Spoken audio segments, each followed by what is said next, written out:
सबको नमस्ते जी। सभी मित्रों का स्वागत है।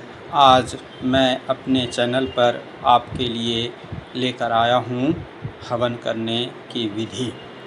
आज मैं सबको हवन करने के लिए क्या क्या ज़रूरतें हैं, क्या क्या आवश्यकताएं हैं, मैं बताने वाला हूँ।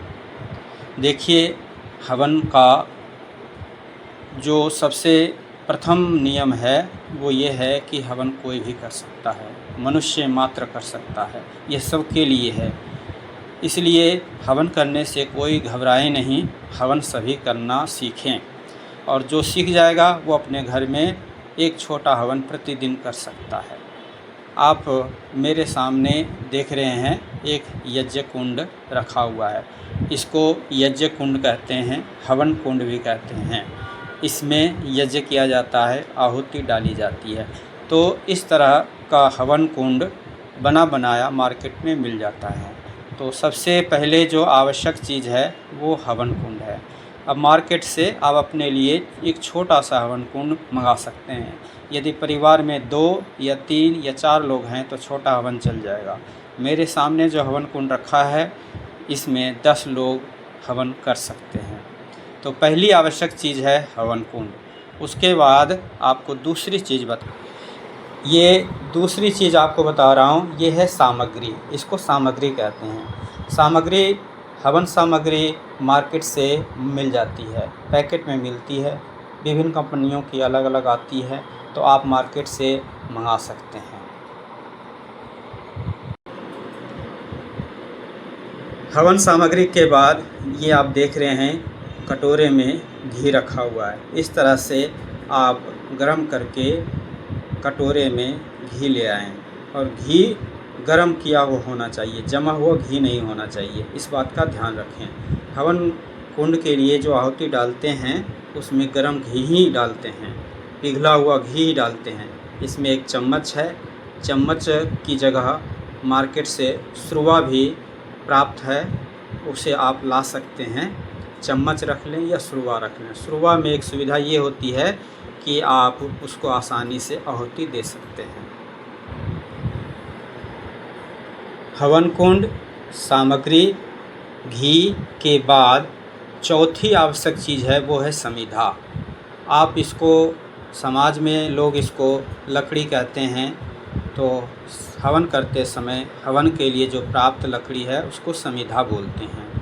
समिधा पीपल की हो सकती है, आम की हो सकती है, कीकर की हो सकती है, और भी 8 ऐसे पेड़ हैं जिनकी समिधाएं बन सकती हैं, जिसका उपयोग हम यज्ञ में कर सकते हैं। सबसे ज़्यादा प्रसिद्ध और सबसे पर्याप्त रूप से सुलभ जो है वो आम की समिधा होती है। तो आम की समिधा भी आप मार्केट से मंगा सकते हैं। इन वस्तुओं के बाद अगला नंबर जो है वो है इस तरह की छोटे छोटे गिलास रख लें, आचमन पात्र। इसमें जल भरते हैं आचमन करने के लिए। जितने लोग होंगे उतने आचमन पात्र अपने सामने रख लें। उसमें थोड़ा थोड़ा जल, शुद्ध जल रख लें। इससे आचमन किया जाएगा, अंग स्पर्श किया जाएगा। अगली वस्तु जो है वो एक लोटा है। लोटे में जल भरा हुआ है। इससे चारों ओर, यज्ञ कुंड के चारों ओर जल प्रसेचन करते हैं। इसकी भी आवश्यकता पड़ती है, तो एक लोटे में जल भर करके रखें। इसके बाद ये आप जो देख रहे हैं ये दीपक है। इस तरह से एक दीपक बना लें, उसमें बत्ती रख लें। इसकी भी आवश्यकता पड़ती है। तिलक करने के लिए एक कटोरे में रोली डाल लें और उसको जल से मिला करके रोली से आप तिलक कर सकते हैं। इस छोटे से कटोरे में आप देख रहे हैं मौली है।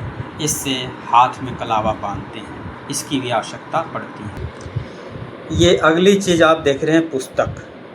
पुस्तक की आवश्यकता पड़ती है। जब तक मंत्र याद ना हो तब तक आप पुस्तक से देख करके मंत्र पाठ कर सकते हैं। इसका नाम है वैदिक नित्य कर्म विधि। यह पुस्तक रामलाल कपूर ट्रस्ट सोनीपत से प्रकाशित है। आपको ऐसी पुस्तकें दूसरे प्रकाशकों की भी मार्केट से मिल जाएगी। मैं आपको एक एड्रेस बता देता हूँ, वहाँ से भी आप ऑनलाइन मंगवा सकते हैं। www.vedicbooks.com।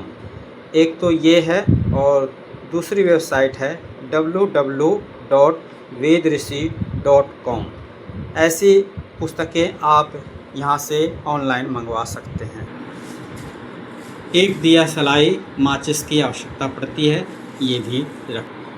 बत्ती बनाने के लिए रुई कॉटन की आवश्यकता होती है, तो कॉटन भी आप मार्केट से मंगा सकते हैं। कॉटन है, फिर इसके अतिरिक्त कपूर भी होता है, कपूर भी मंगा सकते हैं। ये अगली चीज़ आप देख रहे हैं कटोरी में, ये हवन के लिए, विशेष आहुति के लिए ये हलवा बनाया गया है।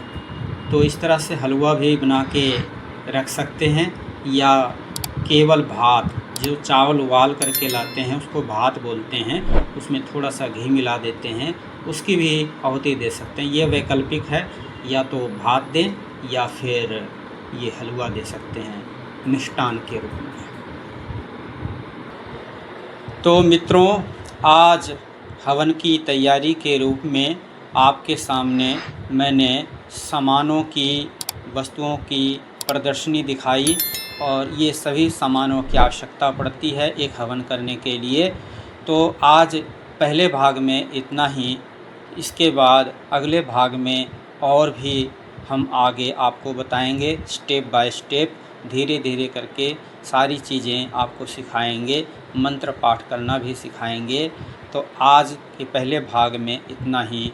ओम शम। सबको नमस्कार, और चैनल को सब्सक्राइब करें, लाइक करें, शेयर करें, और मुझे उत्साहित करें, जिससे कि मैं आपके लिए आगे भी वीडियो प्रस्तुत करता रहूं। ओम शम। डॉक्टर योगाचार्य प्रवीण कुमार शास्त्री।